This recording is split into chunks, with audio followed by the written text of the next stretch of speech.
Hi, everyone. Greetings. It's Naomi Wolf, and I'm broadcasting from the beautiful um, woods of Northern California, somewhere on a mountain in Northern California, uh, where I grew up, or I grew up near here and came here when I was a child a lot. So we're picking up with the Geneva Bible, the 1560 Geneva Bible, the Founders Bible, the Puritans Bible, and I'm very anxious about this reading because it is one of the most famous and most difficult chapters in the Hebrew Bible for us as moderns, because it's Leviticus 18, which prohibits a lot of what Yahweh is describing as transgressive or degrading or abominable sexual behavior. And it includes the famous prohibition against men lying with women, men lying with men the way they lie with women. So, but there are really interesting interpretations that I'm going to share with you. So, hang on to buckle up. We're going to go through this, we're going to get through it. And I just want to remind you, before we get to those interpretations, that the preceding chapters have been all about cleanliness and ritual purification. And remember that, and there's a reason I'm reminding you of this, remember that the chapters that preceded had to do with leprosy and keeping, infectious diseases from spreading in the community. And they had to do with blood and how to keep clean when you're sacrificing an animal, how to be pure, how to eat in a pure way. And they had to do with disease and transmitting disease, infectious diseases, mold, right? So it's purity, but it's also hygiene. And I really want to stress that, because I was just this minute introduced to an interpretation of Leviticus 18 that could actually, let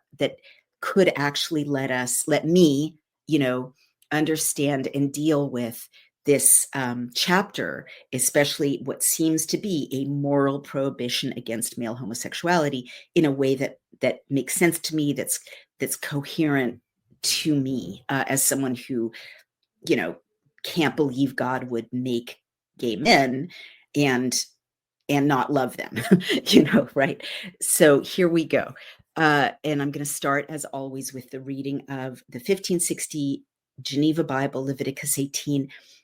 Order that Geneva Bible if you can afford to, but and they're not a sponsor, it's just a beautiful thing. I would tell you if they were. But also, if you can't afford to, just go to 1560 Geneva Bible, a Chrome extension, and open it up to .com, a PDF, and open it up to chapter 18 and read along with me. And then we'll go ahead and read the Hebrew. And then I want to read a couple of kind of brief exegeses on the key words for this section. And the key words are nakedness, because you're going to hear a lot about uncovering whose nakedness you shouldn't reveal or uncover. And I also want to read to you about the word to'eva, which is described as an abomination or detestable. And that's a very vexed word, because a lot of these sexual practices, including men lying with men as men lie with women, are described as an abomination or detestable, a to'ava. So here we go. So Geneva Bible, the Israelites, and this is the subheadline, ought not to follow the manners of the Egyptians and Canaanites. That's what the Puritans, or the exegetes of the Geneva Bible, are saying. That's really interesting, because I agree, that's kind of a subtext that's been lost, but I agree that the motivation and the context of this chapter is like, you're not supposed to be like these other idolaters, okay? And the subheadline says the marriages that are unlawful. And now the text begins. And the Lord spoke unto Moshe, saying, speak unto the children of Israel, and say unto them, I am the Lord your God. After the doings of the land of Egypt, wherein ye dwell, shall ye not do, and after the manner of the land of Canaan, whither, to where, I will bring you, shall ye not do, neither walk in their ordinances, meaning their laws. And but do after my judgments and keep mine ordinances to walk therein. I am the Lord your God. Ye shall keep therefore my statutes and my judgments, which if a man do, he shall then live in them. I am the Lord. None shall come near to any of the kindred of his flesh to uncover her shame. I am the Lord. And then the next line is, thou shalt not uncover the shame of thy father, nor the shame of thy mother, for she is thy mother. Thou shalt not discover her shame. And the footnote says, meaning whatsoever is not true God, and for idolatry is spiritual whoredom, because faith toward God is broken. I'm sorry, I'm reading the wrong footnotes. Ignore what I just said. I'm going to pick up again.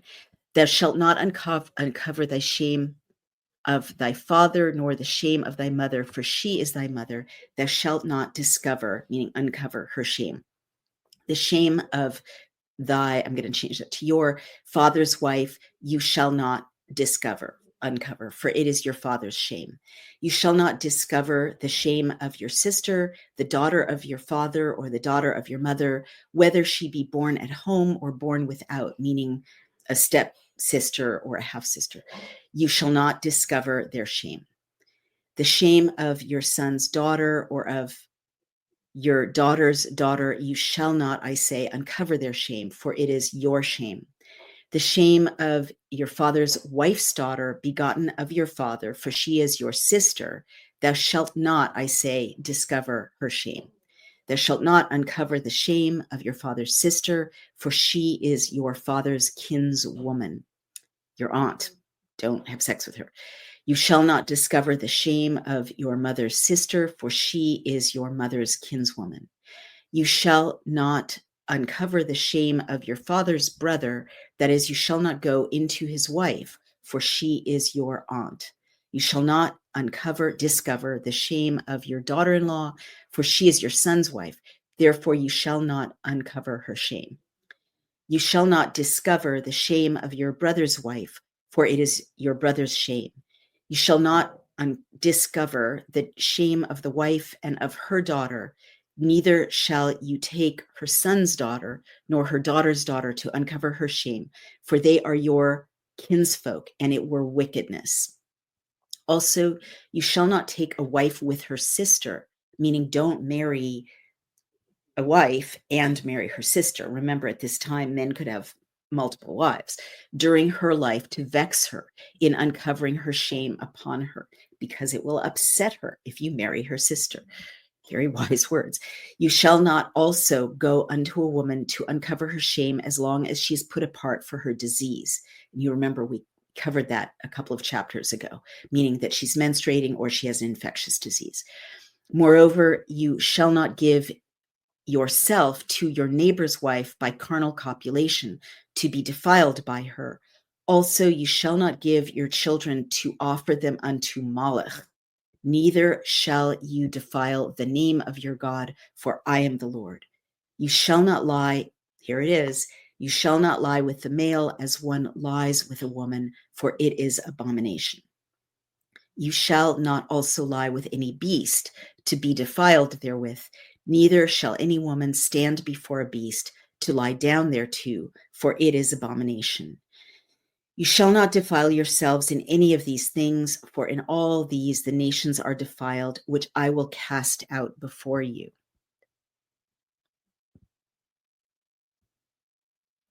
And this footnote here says about Moloch, which was an idol of the Ammonites, unto whom they burned and sacrificed their children. Ugh. And the land is defiled.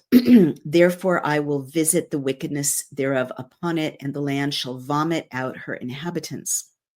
You shall therefore keep mine ordinances and my judgments, and commit none of these abominations, as well he that is of the same country as the stranger that sojourns among you. For all these abominations have the men of the land done which were before you, and the land is defiled. And shall not the land spew you out if you defile it, as it spewed out the people that were before you, vomited them out. For whosoever shall commit any of these abominations, the persons that do so shall be cut off from among their people. Therefore shall ye keep mine ordinances, that you do not any of the abominable customs which have been done before you, and that you defile not yourselves therein, for I am the Lord your God.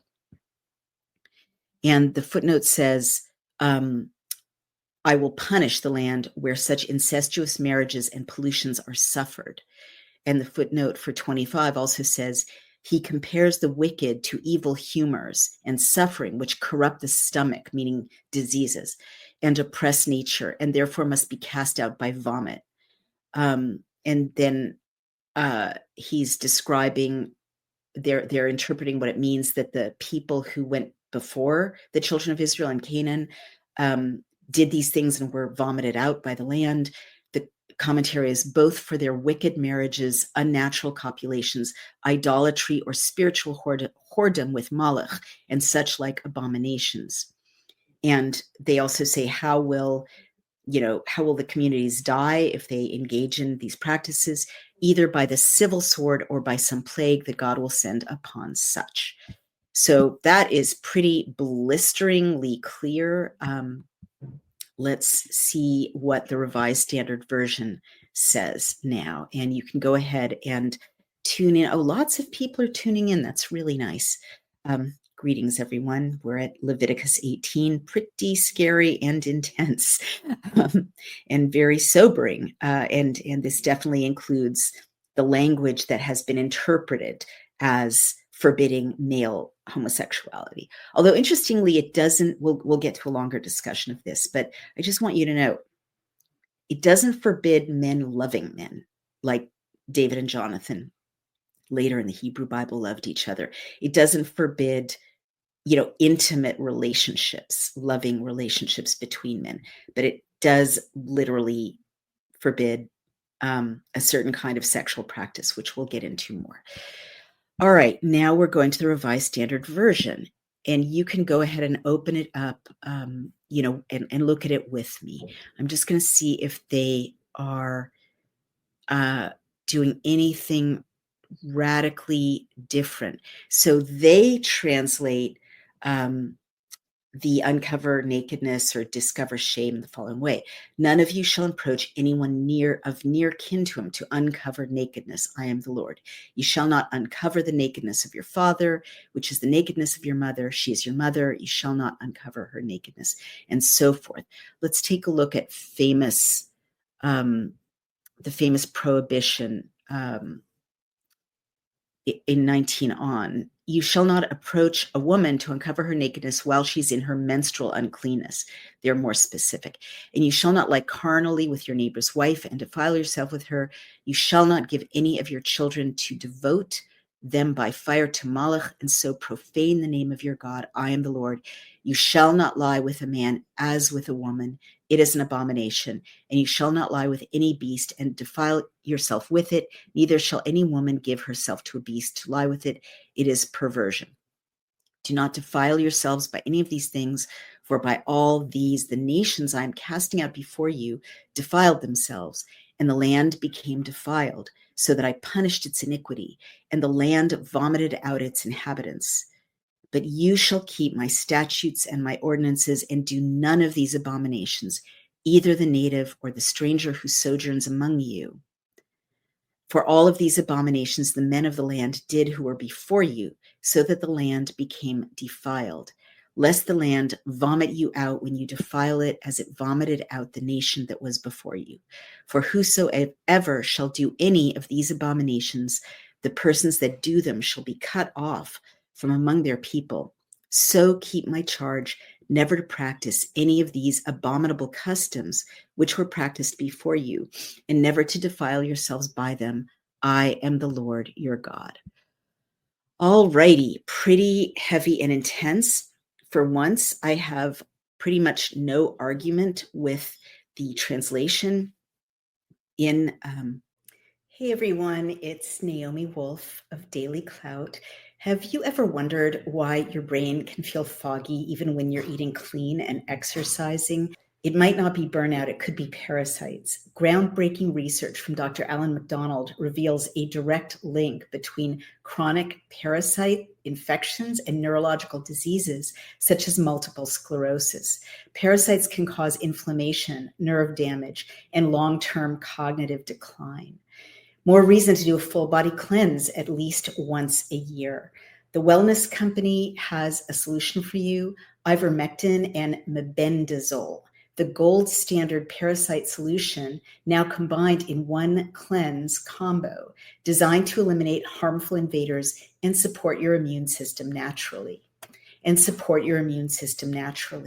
Medical grade, not some trendy herbal gimmick. Fill out a quick intake form and you'll get a 3-month supply shipped straight to your door. MAHA is officially here, and the Wellness Company is making hard to get medications digitally accessible so you can live your best life.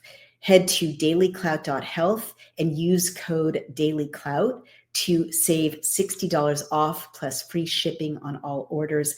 Cleanse your body today. Get rid of parasites today. Thank you. The Revised Standard Version, it only adds language that isn't in the Hebrew by specifically saying a woman who's menstruating.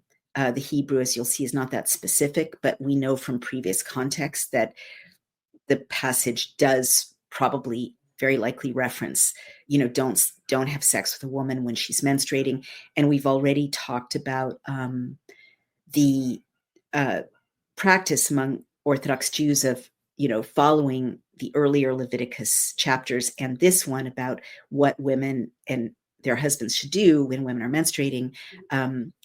It's clear that women are supposed to be separate when they're menstruating and not be intimate with their husbands, and then clean themselves and ritually purify themselves and make a sacrifice before they go to be intimate with their husbands. And we talked about how that might actually be God's way in a very barbaric time of protecting women, from kind of being endless sexual servants or slaves to their husbands. Women had no rights, no marital rights.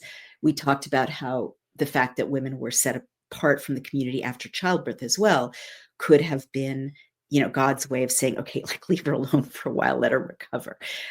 She's not feeling well. She has menstrual cramps, whatever. There's it always, I want you to bear in mind, we're going to get to why, that this is still a society with almost no water. They're in the desert. In fact, it doesn't really say, apart from miracles, how they got water just to sustain them in their wanderings in the desert. There are oases in the desert. They're very important to this day in the Sinai Desert, and in the Negev. There are well-known oases. There may have been more, who knows, in, the period that the children of Israel had wandered away from Egypt. They're wandering in the desert. We know that Moshe struck a rock with his staff and water flowed from it. And, that was a miracle to get water for the children of Israel, but it wasn't something he could do again. As I recall, Yahweh was not happy about it. But I just want you to bear in mind, whatever amount of water they had, it wasn't a lot, right? So, bathing ritually is a big deal because it's not something a barbaric, Moloch worshipping tribe is going to do, because water is in such short supply. People need it for their animals. They need it to drink, right? Washing clothes, let alone ritual purification, is way down on the lists of needs for survival in a desert context with no water. But I'm going to get to why I'm stressing this so much, because in a culture without water, a lot of water, cleanliness and hygiene are even more important, because, as we've said earlier, a whole tribe can be wiped out if people don't maintain very careful, strict hygiene in a context with very, very little water. Little and soap, right? Like, we have soap and water. We have antibacterial soap. We have hand sanitizer, all of these things. But in wandering in the desert, it's very, very interesting to me. I know there are plants that turn into kind of a soapy, foaming substance. They grow in Northern California, and Native Americans would use those plants as soap. And I know that you can make soap, even probably in a desert context, with lye, if they had lye, and with animal fat, right? But we really don't know, or it's not yet clear from the context, how, in addition to water, could people kill germs, make sure that they were killing bacteria and protecting themselves and their community from horrible infections. I'm gonna get to why I'm stressing this so much, and it has to do with that famous sentence, that men should not lie with men the way they lie with women. All right, now let's go to the Hebrew, and everyone's paying close attention. We have only almost 1,500 people, really lovely, on a Tuesday. It's very heartwarming to me that you all show up, because this is not the easiest task, especially reading through in Hebrew. But this is such an important chapter. I'm actually really looking forward to reading it to you in Hebrew, and I'm just going to go ahead and read it. Okay, are you ready? You guys are so good at hanging in there for the Hebrew. Veyidaber Adonai el Moshe lomar, and I know you know what that means by now because it recurs so often.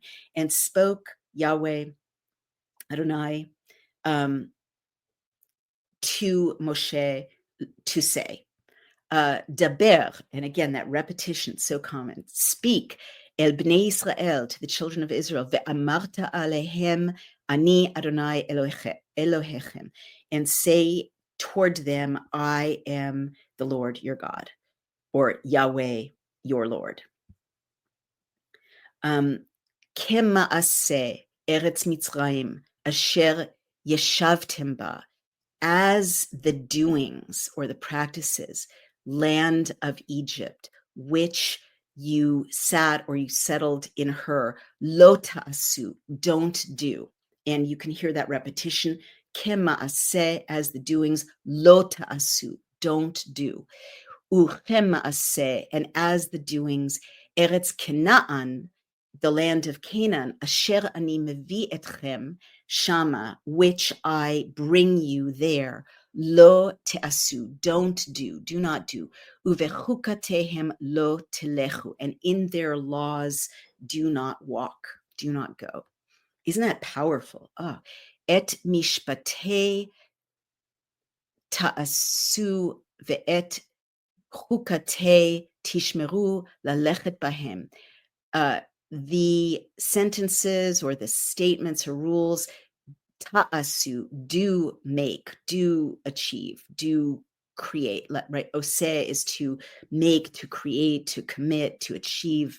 Ve'al chukote tishmeru, and guard the statutes, lalechet bahem, to walk in them, ani Adonai Elohechem, I am the Lord your God. Now it doesn't say, it does say mine, et mishpati, my sentences, my statutes, ta'asu, ve'et chukati, and my laws, tishmeru. Sorry, I misread that because of the punctuation. Guard, lalechet bahem, to walk in them, I am the Lord your God. Ushmartem et chukatai, and guard my statutes. Shomer is a guardian, a watcher. Lishmor is to protect. Ve'et mishpatai, and my sentences, my rules. Asher ya'aseh otam, which he who does them. Ve'ha'adam v'chai bahem, ani Adonai. Asher ya'aseh otam, he who makes them, who does them, and the man who lives in them, I am God.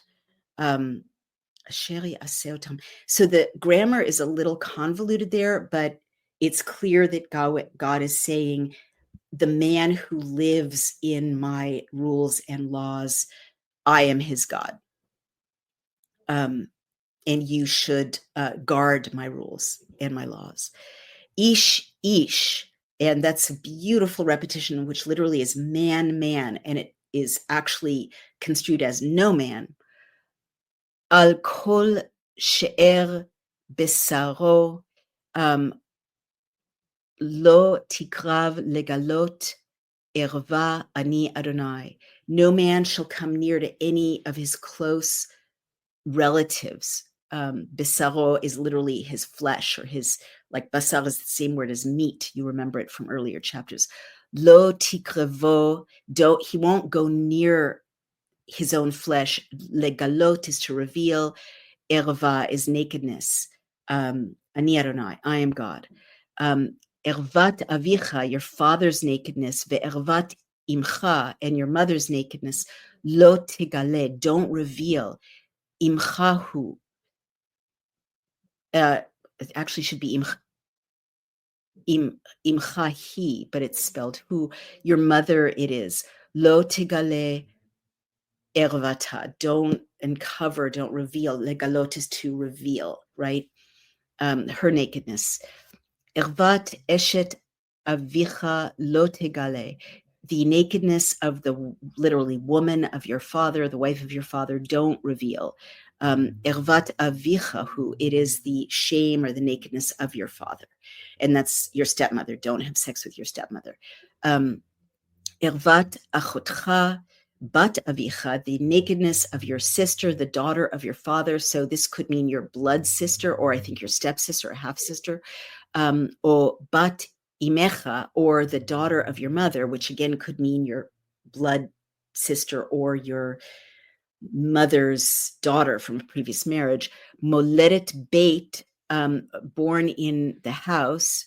Moledet bait, born in the house, or moledet chutz, or born outside. Lo tigale ezratan, don't reveal their nakedness. Ervat bat bincha, the nakedness of the daughter of your son, or bat bitcha, or the daughter of your daughter. Lo tigale erzatan, ki ervatcha henna, because they're your own nakedness. Ervat bat es eshet avicha, the nakedness of the daughter of the wife of your father, moledet avicha, born to your father, achotcha hu, it's your sister. Lo tigale ezrata, don't uncover her nakedness. Lo tigale ervata, don't uncover her nakedness. Ervat achot avicha, the nakedness of the sister of your father, meaning your paternal aunt. Lo tigale she'er avicha hu, she is the close relative of your father. Ervat achot imecha, the nakedness of the ervat achot imecha, the nakedness of the sister of your mother, your maternal aunt. Lo tegale, don't reveal. Ki she'er imcha hu, because she is the close relative of your mother. Ervat achi avicha, the nakedness of your father's brother. Lo tegale el ishto, you shall not come near his wife. Lo tikrav, and again that word karov, don't near to your uncle's wife. Dod techahu, she is your aunt. Ervat kalatcha lo tegale, the don't uncover the nakedness of your daughter-in-law. Daughter-in-law, literally, kala is a bride, right? Lo tigale eshet bincha hu, she is the wife or the woman of your son. Lo tigale ervata, don't reveal her nakedness. Ervat eshet achicha lo tigale ervat achicha hu. Don't uncover the nakedness of your brother's wife. It is your brother's nakedness. And so just noting this transitive property that nakedness doesn't just belong to the person whose nakedness is uncovered, right, in isolation. Yahweh is here spelling out a set of sacred relationships, which was again new. It was new. Everyone had sex with everyone all around them in Egypt, with the slaves, with their children, with their aunts.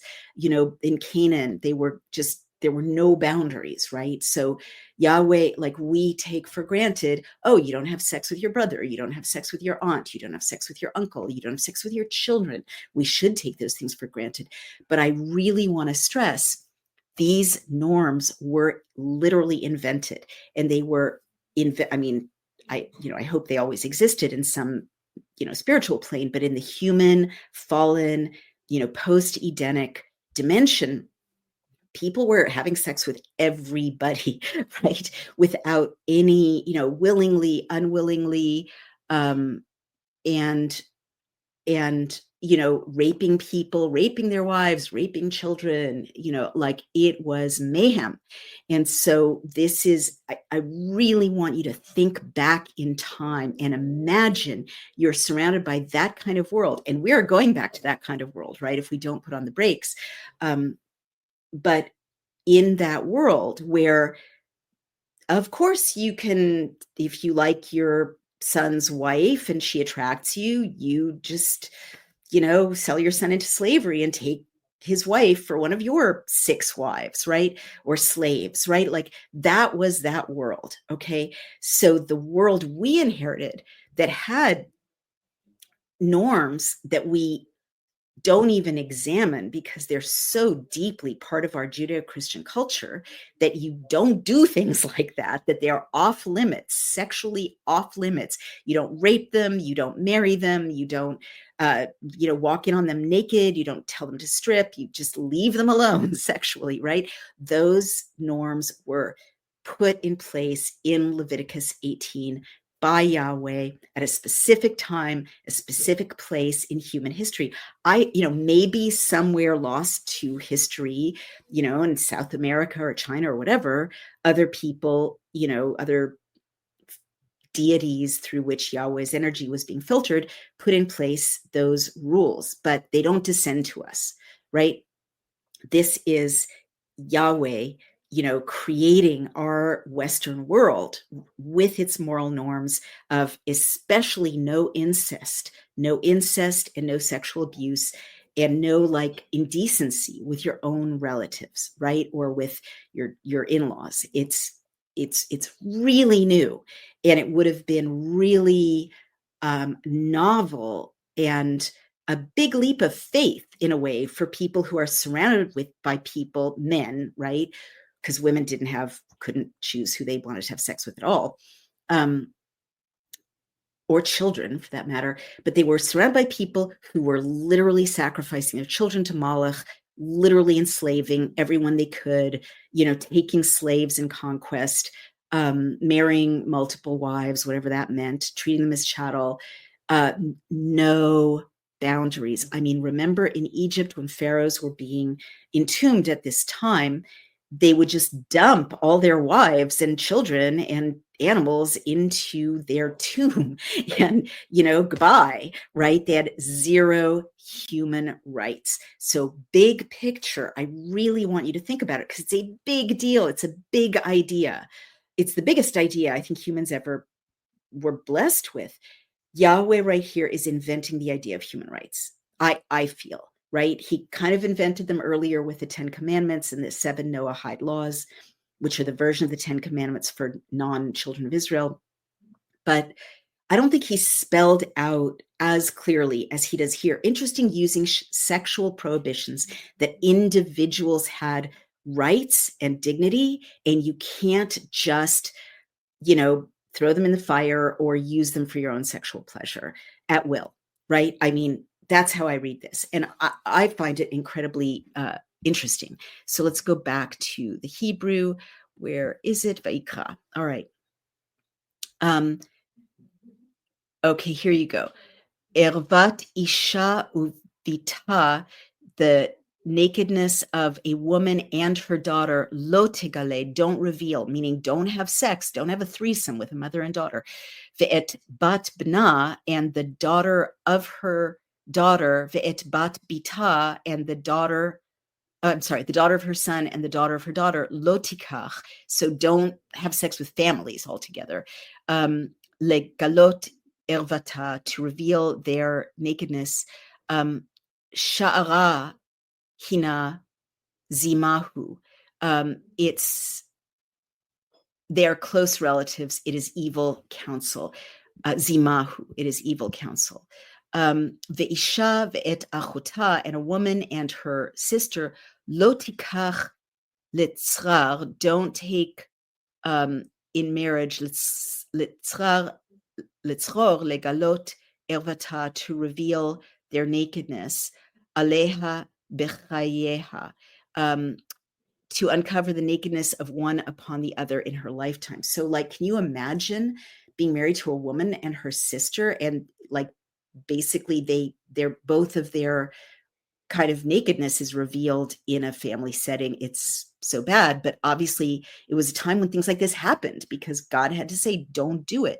And remember, way back some generations ago, Yahweh kind of needed to proscribe that behavior because way back some generations ago, Jacob did that. He married Leah and then he married Rachel, and they were sisters. So I said a minute ago to some friends of mine, we were talking about Leviticus 18, that it's clear in going through the Hebrew Bible that God is learning and like course correcting in his relationship with humans, just like humans are learning and hopefully course correcting in their relationship with God, out of like a whole new context in which neither of them had, as I've often said, God didn't have humans, it appears, and humans didn't have a God before they're learning live in real time. And I think God kind of thought about, that scenario because Leah was very unhappy and Rachel didn't seem that happy, both being married to the same man. So God is kind of learning from humans and from human women, which I find very moving because at that time, no one cared about human women and human society. What makes human women unhappy and what makes them happy and what they need in terms of rest and recovery and, safe family life. And he's kind of course correcting here, in my view, and saying, what, don't marry a woman and her sister. Just don't do it. It's a bad idea. Okay, Vaikra. Ve'el isha benidat tum'ata, and to a woman in the uncleanness of her separation, lo tikrav legalot ervata, don't go near her to uncover her nakedness when she's menstruating. Ve'el eshet amitra, and to your neighbor's wife, lo titen shavtecha, don't give your lying down, le zara le tam'a ba, to become defiled by her. Don't, sleep with your neighbor's wife. Ve mizracha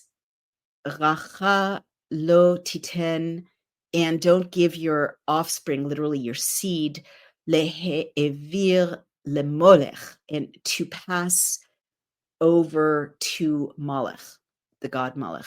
Velo tichalel et shem Elohecha ani Adonai, and don't violate or profane the name of your Lord, I am God. So this is very clear. Line 21. Don't burn your babies. Don't burn your sons and daughters. Don't pass them through the fire from Malach. People were literally burning their children, throwing them into a fire for the god Malach. And he's not just saying don't do it. He's saying, by implication, that profanes the name of your God. I am the Lord. So it's like, boom, do not do it. That is profaning my name. You've got to love your children. Ve'et zachar lo tishkav. Here's the famous line 22. And male, don't lie down. Mishkeve isha. Now, this is literally don't lie down from the lying down of woman. To'evahu, an abomination it is. Those are the words. And masculine, or a male, don't lie down from the lying down woman. It is an abomination. So I think you can construe the Hebrew various ways, and we'll talk about that when we're done with the reading through. But I just want to say, it doesn't say you shall not lie down with a male as with a woman. And that's how all, I hope everyone's listening to this because I think it's important. That's how literally all the translations render it. A male shall not lie down with a male as with a woman. There isn't an as in that sentence, which I think could be really important. As is k, and from is m, and this is m. Okay, so let's look at it again. You shall not lie, ve'et zachar, and a male, lo tishkav, do not lie down, mishkeve isha, from the lyings down of a woman, mishkeve, or it could even mean the lyings down of a woman, to'evahu. I mean, it's hard to render it far from don't lie down with a man, mishkeve isha, from the lyings down of women, the as is implied. It is. I'm not going to say it's not, but it could mean a bunch of different things. So let's talk about that in a minute when we're done with the Hebrew. Uvechol behema lo titen shach vetcha, and to all animal, beast, don't give your lying downs. Litam'aba, to be defiled by it. Ve'isha lo ta'amod, and a woman will not stand, lifnei behema, in front of a beast, lirve'a tevelhu, to cohabit with it, it is depravity. Really gross there, because a woman shouldn't stand in front of an animal to defile herself with it. It's very visual and kind of clear that people were engaging, like the graphic nature of it makes it clear that people were engaging in bestiality in this, beast-oriented society and the societies all around them.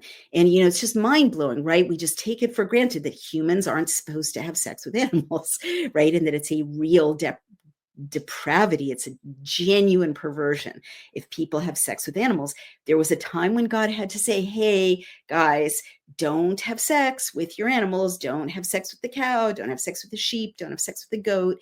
It is a depravity. Don't, let a woman, couple with a goat or a sheep or whatever, and whatever she can without killing herself. It's a depravity. Like, God was taking people who were so barbaric that he had to spell this out at one point. So we'll keep going. We're almost done. You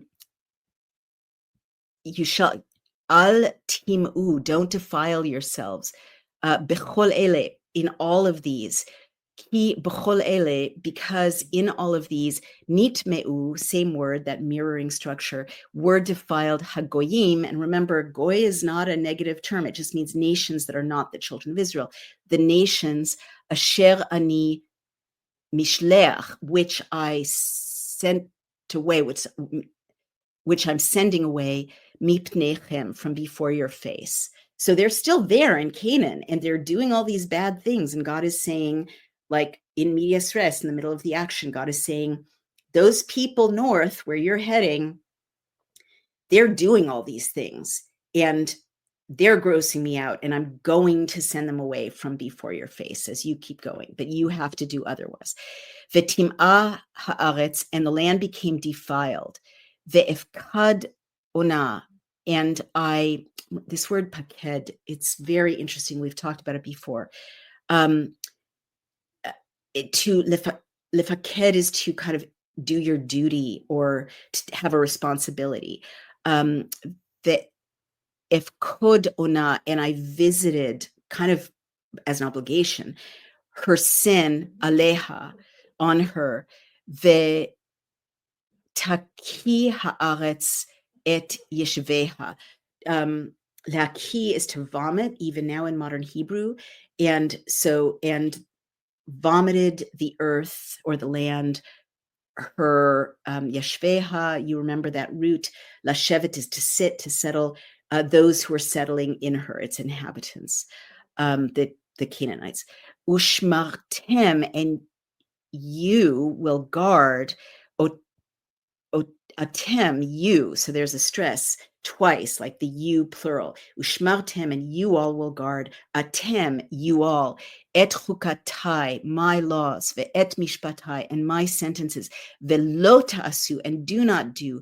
Mikol ha'to'evot ha'ele, from all of these abominations.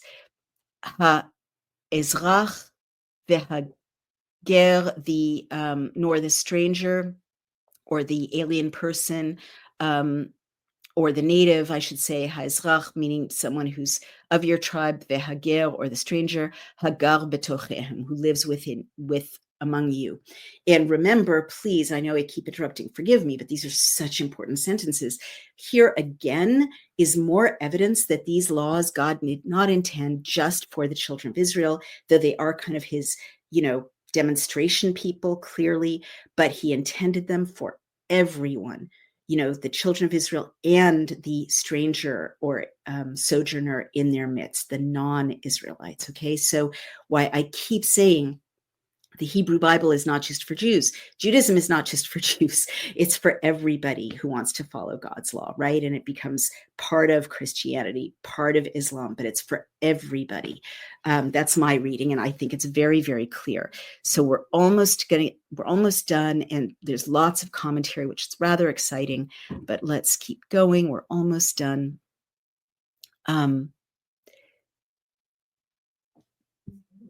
And he keeps repeating, Yahweh keeps repeating, Ki et kol hato'evet ha'el, for all of these abominations, asu anshe haaretz asher lifnechem, they did, the men of the land which is in front of your faces, vetim'ah haaretz, and the land was defiled. So there's repetition there, stress. Ve'lo taki haaretz etchem, and not to vomit the land, you all, betam achem, in your impurity, ota ke'asher ka'a et hagoy asher lifnechem, as it vomited out the nation which was before you. Kikol asher yaseh, because all who does this, and that root oseh, makes this, creates this, from all mikol hato'evet ha'ele, from all these abominations, v'nichreto, the person's doing this, han fashot ha'osot mikerev amam, will be cut off from the midst of their people. Ushmartem, and you all will guard, et mishmarti, my, you hear the repetition, shomer, shomer, mishmarti, my guardiannesses, right? Levilti, to not, and bilti is the strongest possible biblical or even Hebrew term. It's stronger than lo, which means no or don't. Lebilti, like to not, to negative, to never. Asot mechukot, to do from the laws. Hato evot, the impure, abominable practices, asher na'asu, which were done, again, that root oseh, lifnechem, from before your faces, but also chronologically before you in the recent past, velo titamu, and don't be defiled, bahem, in them, ani Adonai Elohechem, I am the Lord your God. Wow. There it is, everyone. Super clear, very, very clear what you're not supposed to do. Or very clear that Yahweh is clear that these are things you're not supposed to do. What's less clear is what exactly they are, right? Especially with changed cultural contexts and with the translations over thousands of years. So we've got a ton of comments, but I just want to say one thing before I get to the comments. Cleanliness. Someone with whom I was just having a conversation is reading a very respected analysis of sexual practices in Christianity. And of course, St. Paul is very, very censorious about a lot of sexual practices. But as I've said in other contexts, Jesus doesn't talk about homosexuality at all. Or, homosexuality is really the wrong word. This was actually my thesis subject at Oxford in another context. Homosexuality is a modern term. It was invented in like the 1880s in the West, in Britain and Central Europe. But what was more accurate previous to that was language describing acts, right, rather than a psychological orientation. So Leviticus 18 isn't even about a psychological orientation. As I said, it doesn't say men shouldn't fall in love or men shouldn't be attracted to each other. It literally prescribes in a lot of language about male same-sex activity before 1880 also uses this language. Like, my thesis was about men who committed sodomy being punished, and it was very controversial. But another subject. But the point is, in English law and British law, even throughout most of the 19th century, it doesn't say anything about homosexuality. It talks about sodomy, and that the prohibitions were not against homosexuality, the orientation, the psychological, makeup, the attraction to men. It was specifically about sodomy, right, which was defined in various ways. So let's go back. The reason I say that is that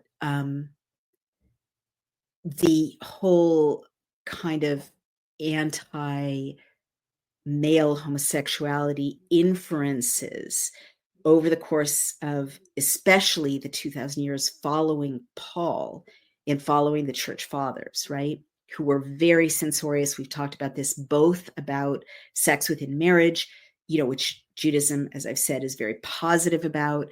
Paul literally said you shouldn't be too in love with your wife, right?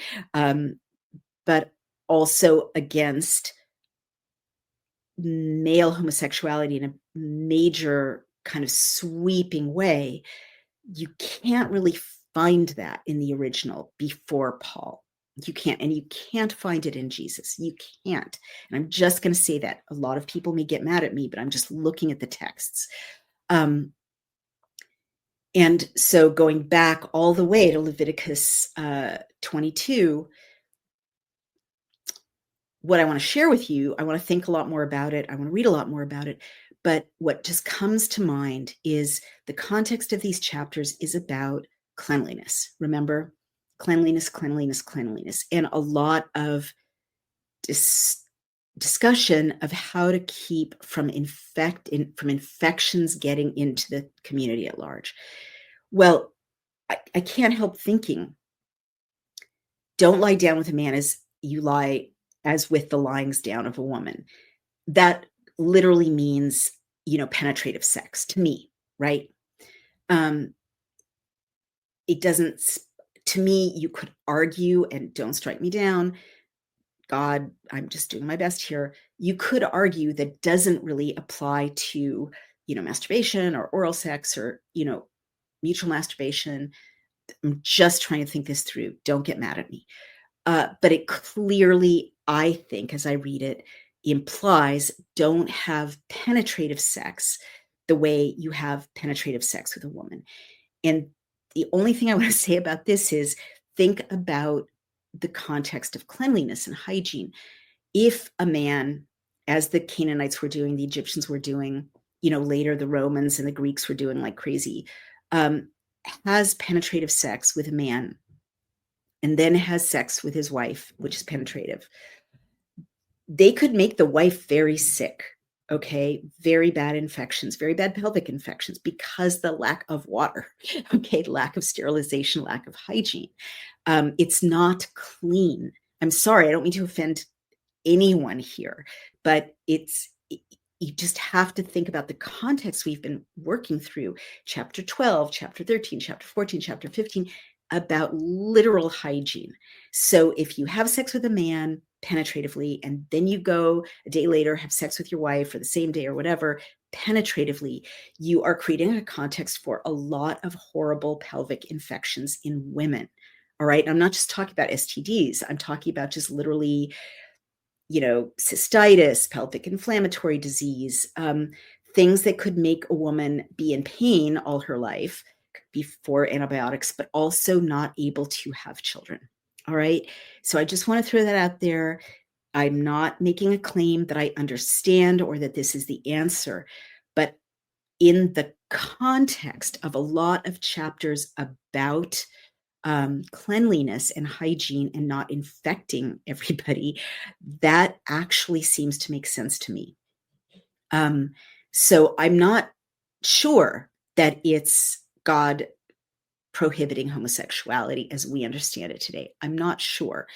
I read it as clear that you shouldn't have, and all men were married at this time, right? There were no gay men, right? There was no gay community in the sense we understand it today. All men were married to women, whether they were primarily attracted to other men or not, all of them, right?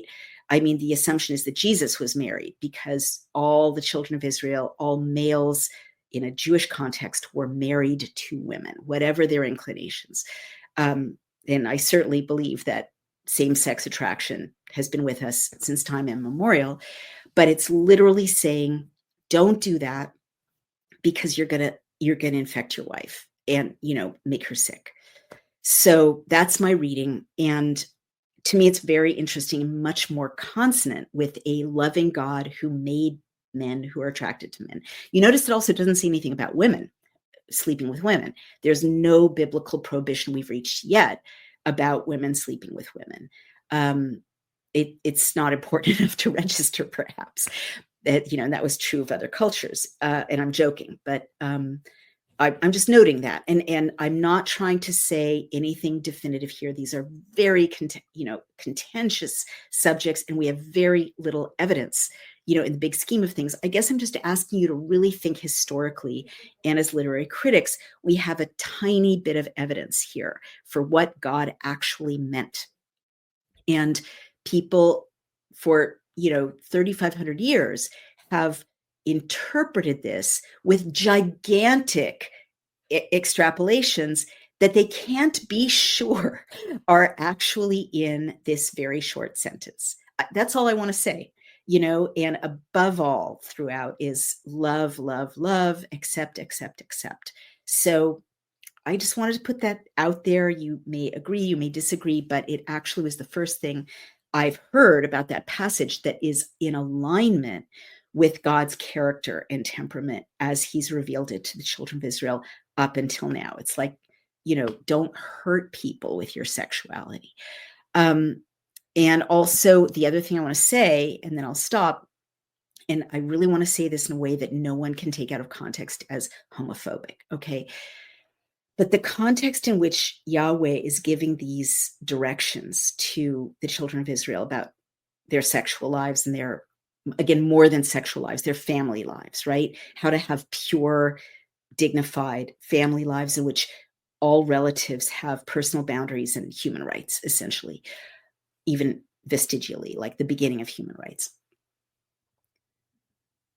This was in the context of Canaanites and Egyptians and other people not having those family concepts at all. Remember, they were just like having sex with their aunts, having sex with their slaves, etc., and having sex with men and children and animals, right? I'm not conflating men having consensual sex with men with bestiality or pedophilia or whatever at all. I'm just saying, remember, all of those were part of a context in which the Judeo-Christian idea of a sanctified family in which you don't rape your wife, you don't rape your children, you don't rape your aunt, etc. You don't butcher your children, you don't throw them into the fire. All of those norms are in contrast to. So I don't read this as Yahweh saying you can't ever have a loving, dignified family beyond a father and a mother. That's not how I'm reading it. I don't see that here, although that idea just didn't exist back then. It certainly did not. But I'm definitely seeing Yahweh saying, look at the people around you having sex with just anyone, right? And not respecting their wives and their children. Well, I want you to do differently. I want you to respect your wives and children. So don't have sex with everyone. Don't have sex with other men. Don't have sex with, the kids. Don't have sex with the slaves. Prioritize your wives and children. That's how I'm reading this. And that's not the same as modern homophobia. That's all. It's not the same as modern homophobia. It's not the same as saying hate gay people, kill gay people. It doesn't say that. And again, gay people is not a term that existed at that time till late in the 19th century. But that's my reading. So I think that's very interesting. And let's we're going to go a little bit over just because this is such a rich and important chapter. I just want to go into the meaning of the word legalot erva, to reveal or uncover nakedness. And it is a Hebrew idiom used in Leviticus to describe forbidden sexual relationships. And erva can refer to the physical pudenda, the genitals, or figuratively to shame, disgrace, or uncleanness. And this analysis rightly says this prohibition is not just about sexual acts, but about maintaining the social order and boundaries within the family, according to some interpretations. And then there's a link to some of these interpretations, like Strong's Hebrew, erva, incest and sexual boundaries. So that sounds right to me. And I really think that it is about, this novel idea of there being some boundaries of human decency within the family. And that's totally legitimate. The other thing I think is we need to look at what the word to'eva means, because this is the root of all justification of homophobia in the modern era. And to'eva means in Strong, which is a very good early kind of lexicon, abomination or detestable thing. And it could be translated as loathsome or an abomination. And those are the main translations in Strong's. However, there is contemporary analysis that I see its point, but I think it goes too far, but I just want to share it with you, because this was also kind of analysis I used in my own book, Outrages, about where it's kind of more minimal, less morally extreme. And this is from God Didn't Say That, which is kind of a book I don't really agree with, but he makes points you kind of have to deal with from time to time. Joel M. Hoffman. And he points out that Leviticus 18:22 describes a man having sex with another man as a to'eva, commonly translated as abomination. But in Hebrew, he argues to'eva had to do with cultural norms, not absolute right and wrong. And so he says that the nuances are elusive. The Revised Standard Version has perversion. The NAB is abhorrent, and the King James Version is confusion. And so he's saying it's more about for a list of forbidden activities, and he kind of downgrades it to it indicating something unacceptable to local custom. But he does concede that the original intention of Leviticus 18:22 is that they were meant to prohibit male homosexual sex. And then he says what we do with that is, of course, complicated. And so he doesn't give a definitive answer there, but I just wanted to share that because some modern critics, it's a very difficult passage if you believe in gay rights. And it's very, a lot of people read that far and kind of think, okay, this God's not for me. I have gay friends, or I'm gay, and this just seems fanatical. And stop there and kind of back away from God or the Bible altogether. So I want to throw that out there and just let you think about that, other interpreters stress, because else is a to'eva is like eating shellfish, right? And you're not supposed to do it. We talked about that, but it's more about, I could say you'd make a case it's more about the customs the children of Israel were expected to practice to distinguish themselves rather than an innate, like God doesn't say eating shellfish is wrong for everybody else, right? So those are I'm just sharing how complex this is. But my earlier analysis, I think, is interesting, and I'm interested to hear, if biblical scholars have a thought about that. Sam Hewen says, "Wow." Real-time redneck, great handle, says nothing about lust, no reference to New Testament scripture that is very clear on the topic. Wow. Well, real-time redneck, I'm glad you brought that up. This project that this video is part of is not yet about the New Testament. It's a project to read the Hebrew Bible in Hebrew and compare it to the 1560 Geneva Bible translation and the Revised Standard Version all the way through. So we haven't gotten to the New Testament yet, and I don't read Greek or Aramaic, so I may not be able to do to the New Testament what I'm doing with the Hebrew Bible. And we're trying not to read anachronistically, meaning to apply Paul, which was much later in a completely different context, back in time to 3,500 years ago in the Sinai desert, among the children of Israel who hadn't ever heard of St. Paul. But I will say to you, and I'll say it forever, to any Christian or Jew, the Gospels don't talk about homosexuality or men having sex with men. They don't.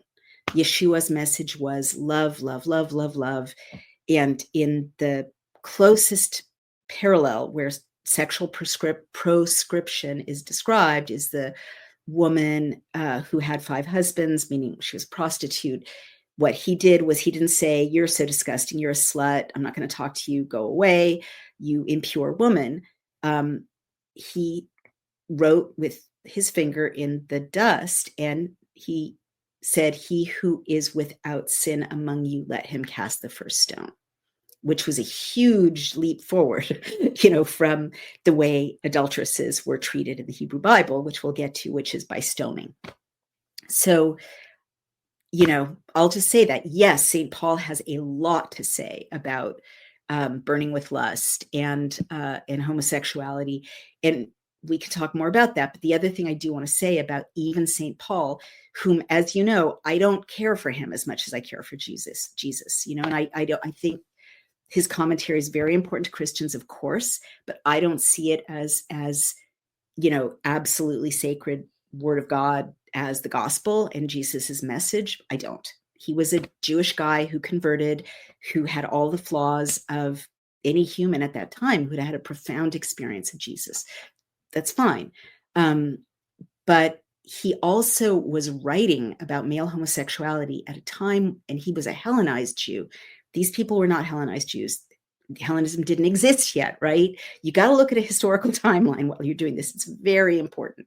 But in a Hellenistic context, men had sex with boys all the time, and men had primary relationships with other men all the time, and treated those relationships as more important than marriage with women and being fathers to children in a nuclear family context. Women had zero legal rights or religious rights practically, unless they were very well born, in the Greco-Roman context. And wives were treated with less respect than concubines, hetera, in many ways. So, that's the context you have to read Paul's discussion of male relationships in, not this context. Okay, this is a different context. I just shared it, but I'm just going to very firmly, but gently, push back on you there, because we need to keep a clear timeline, and we need to look at where these texts came out of. Okay. And I'm not saying don't follow Paul. God bless you. Follow Paul. I'm just saying Those words are not in this. They don't exist yet. And they're not in the gospel. All right. Sherilyn Long says, thanks so much for this context. Occupy War says Leviticus addresses Moloch too. Leviticus 18:21. That's correct. And all right. Oh, we're having an argument. I really don't want to argue. Real-time Redneck says 1 Corinthians 1:26 is very clear. To throw out the teachings of the New Testament is a dang shame. Again, I'm not throwing out the teachings of the New Testament, but Corinthians is St. Paul. Okay, it was added to the New Testament over time, actually. But the Gospels, which were written a generation earlier by people who, probably actually knew Yeshua, right, or witnessed what he was doing in Galilee. To me, subjectively, I'm not Christian. I love Yeshua. I'm a Jewish person. Those texts, to me, seem more purely close to the source. I'll put it that way. But you should follow Paul if you want to follow Paul. I'm just clearly saying there is no discussion of men having sex with men in any of the 4 Gospels. And this is the first discussion of men having sex with men in the Hebrew Bible. And it has all the ambiguity I've just shared. Okay, let's go on. You don't burn them alive. Yeah, don't burn your children alive, Yahweh is saying. Yeah. And everyone is saying, that abomination is a really important word to understand. Wow, James Green says, might the fruit of the tree of knowledge be thought of as incentives to adopt a non-feeling attitude toward life? That is a beautiful comment. I've never heard that before, but it totally makes sense. I mean, it's not literally in the text, but I think you could make a case for it as an exegete, as a rabbinical student, a Talmud student, very, very easily. And that makes sense, a non-feeling attitude toward life. All right. Now, lots of people are upset with me, so I guess I'll read them. Anne Lucille McGlynn says, God means what he says, so your point. There are plenty of very coherent Bible verses pertaining to homosexuality. God certainly does not want us to hate this lifestyle, but God's words are God's words. I hear you, and I'm just going to repeat. I'm not a biblical scholar. I'm not a theologian. I'm not a rabbi. I'm not a priest. I'm not doing theology. I'm literally looking closely at the text, and I'm just sharing with you what the text says and some context around it. And A Pluribus Unum says, important, it's not the same as modern homophobia or whatever phobia that are often used to wrongfully blame the biblical law. Totally agree. Thank you. That's the point I was trying to make. So Sherilyn Long says, I know a lot of this is from Paul, but since Paul was a Pharisee, is it possible his statements reflect the perspectives of the Pharisees and scholars of the day? So guys, I'm going to draw a boundary here. We're not at Paul, and I'm not sure we're going to do Paul. I don't read Greek and I don't read Aramaic, and I can't check the original text from which Paul's letters were translated. So I really always want to encourage you to not go ahead of the story, right? I know Paul said all those things about homosexuality and men having sex with men. Paul also, I'm just going to remind you, said that too much lust toward your own wife was a bad idea. Okay. And he said it's better to marry than to burn. He said a lot of things that don't reflect, and I'm going to say this many times, he was a Jew who became Hellenized. All right. And he was Hellenized before he had a conversion experience of witnessing the risen Jesus on the road to Tarsus. Okay. So he was already not in a Jewish context. He was in a Greco-Roman context. You guys have got to understand this. And I'm sorry that we're having an argument, but you really need to read about the difference in first century Judea and in the Mediterranean basin where Paul preached, the difference between living in a Jewish community and Jewish context. At that time, Jews were persecuted, but it was a very clear religious subculture versus crossing over, in effect, and passing, which some Jews did. If they had a Hellenized education, if they were affluent, they made a choice, right, to live in a Hellenized context, to do things that Jews never did, right, to, wrestle, naked in the gymnasium. Jews never did things like that, to not be circumcised, to not eat kosher, complete abominations from a Jewish perspective. So Paul already wasn't in the Yeshua's world, all right, which is very close to the world of the people of Moshe and Aaron, direct lineage to Yeshua and the Jewish community. Not true of Paul. Paul had stepped into another context, which was anathema to the Jewish community. I'm just saying that, just be aware of that. So I know I can go look at what the Pharisees were teaching. I mean, for sure, the Pharisees were still Jews, right? And so were the Sadducees. But in the Hebrew, I'll blow your mind one more time if we're going to get into an argument about all of this. Pharisee comes from lefaresh, which just means commentary, people who are doing commentary on the Torah. So certainly in first century Judea, men weren't supposed to have sex with men, right? They weren't. I mean, it was not acceptable in Orthodox Judaism or whatever, Talmudic Judaism, Torah Judaism. And as I said, all men were expected to marry women. Totally. But that is different from the exegesis, which is very Pauline in a Hellenistic context in which, men were literally centering their lives around relationships with other men. All right. And at the expense of a primary relationship with their wives and their children. All right. And then Occupy War says Jesus talks about eunuchs and castrated men as normal phenomenon. Well, they certainly existed then. Paul was in contact with the risen Jesus and set the table for Christianity with Antioch and his mission to the Gentiles. Certainly, you can make that. I mean, yes, that happened.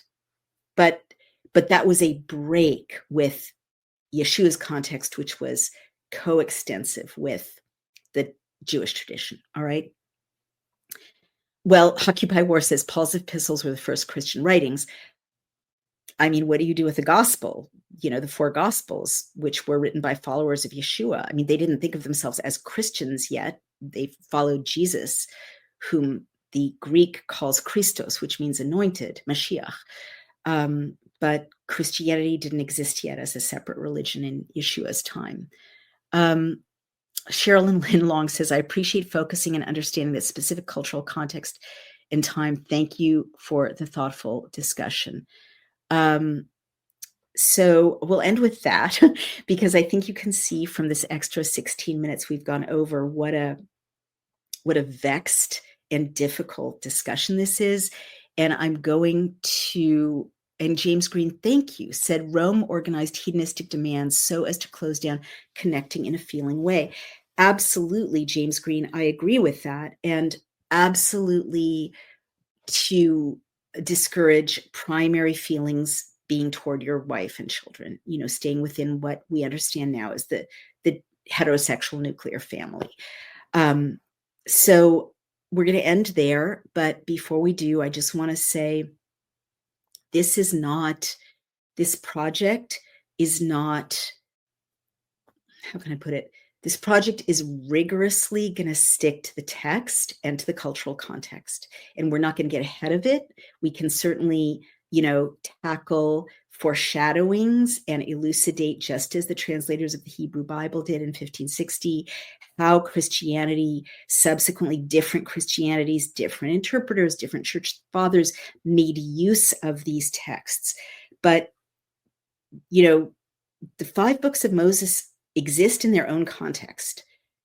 And the Gospels exist in their own context. And these were real places and real times. So we're not just I'm not, you can go elsewhere for that kind of analysis.